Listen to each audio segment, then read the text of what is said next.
Our current building is small and aging. While we've done our best to make it work, it has several shortcomings.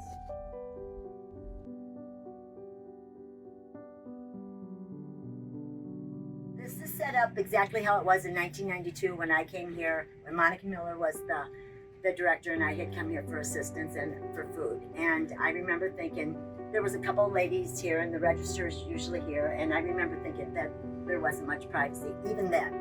And I've had clients that I've gone out and talked to them in their car because they don't want, because I mean, the minute you come in here and you shut the door, people are wondering what's going on. That's just human nature. And people are proud and don't want everyone to know their business, you know, and you can still hear people talking. And if someone's crying, it's just not very good.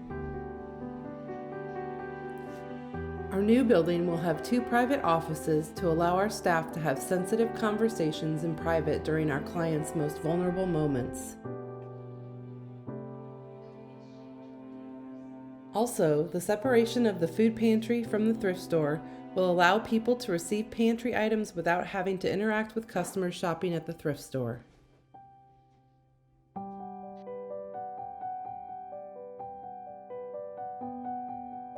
So when a client comes in and wants a food box, we'll go up there and we'll have to get a larger or small food box up there, and then I will ask them if they need what kind of meat they would like, and depending on what kind of meat it is, it could be pork, it'd be that freezer there. If it's hamburger chicken, it could be back there.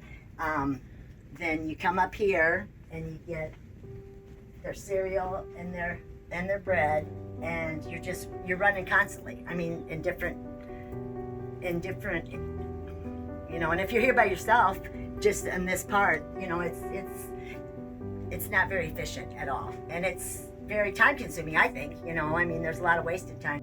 And then besides that, it's in the middle of the thrift store. So there's people around you, you know, that are shopping, and you're running, you know, like a chicken with your head cut off to, you know, get the stuff as fast as you can. So it's not very efficient. Not very efficient at all. You know, if we had a bigger pantry, we could get items in bulk and save a lot of money, you know. It's just, I mean, it's just scattered. It's a helter-skelter back here with this stuff, you know. I mean, it all has to sit on the floor until we can find a space for it, you know, a spot for it. And that's not cool. That's not good.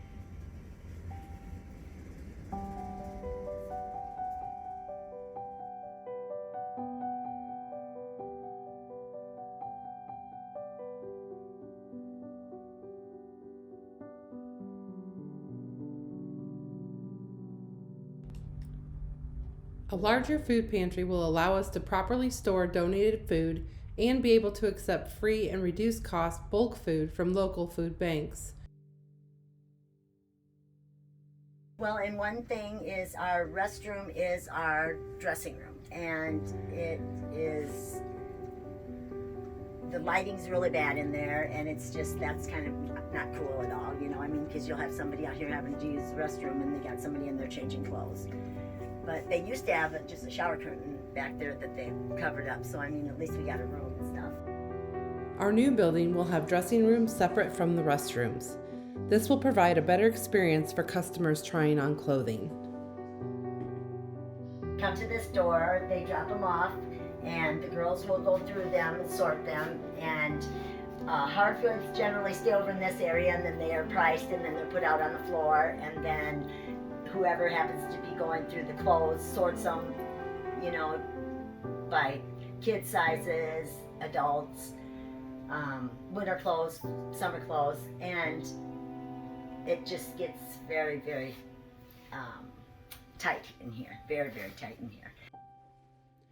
Both the food pantry and thrift store will have their own receiving areas, reducing bottlenecking and making it more efficient to process and display the greatly needed donations from the community. So the girls will sort the clothing, and they will, you know, if it's kids or men's, they'll bring it over here, and then they will hang it up, and then we have the best toy room in town. just have so much stuff, we just don't have enough room to properly display it. You know, I mean, it's just, and people are bumping into stuff all the time. It's just not real enjoyable for our customers. We're constantly moving something around because, like, we had school supplies. We were doing school supplies. Well, we had to move everything out of that front office up there that we had that for storage, you know, and then we just move it somewhere else. And you know, it's just we're constantly moving something to make room for something else. And it's, yeah, we have, and no storage. We just don't really have any storage at all.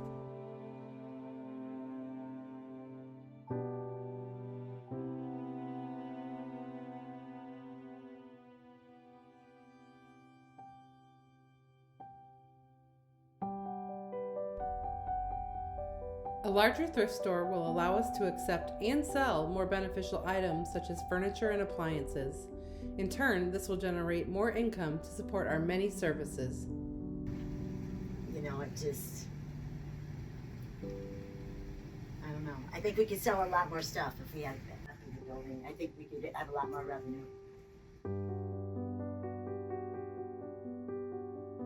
We have a couple of handicapped clients that cannot even get in our store because there's just not room enough to move around. So they have to stay outside and tell me or the girls what they would like, and then we have to come back in here, which is no problem. We'll do that.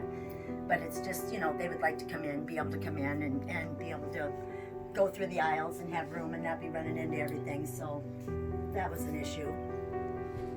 Our new building will be ADA compliant with plenty of room for wide aisles, a no-step entry, automatic doors, and more, making it a hospitable place for people with disabilities to seek services or shop in our thrift store.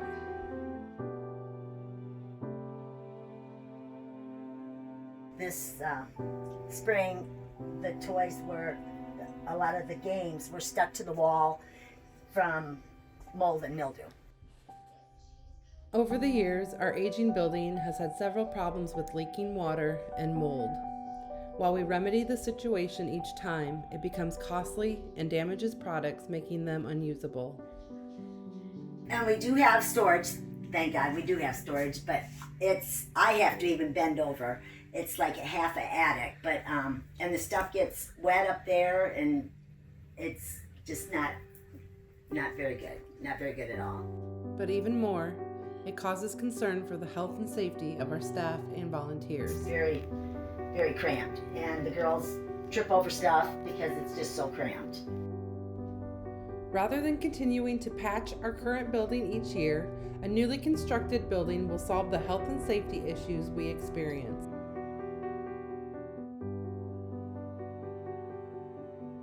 As you can see, our current building has several problems preventing us from helping everyone who needs assistance in our community. We hope with your help, the next chapter of our story will be in a building that better fits our needs. You can be a part of our story by making a donation to the Dewitt Referral Center Building Campaign.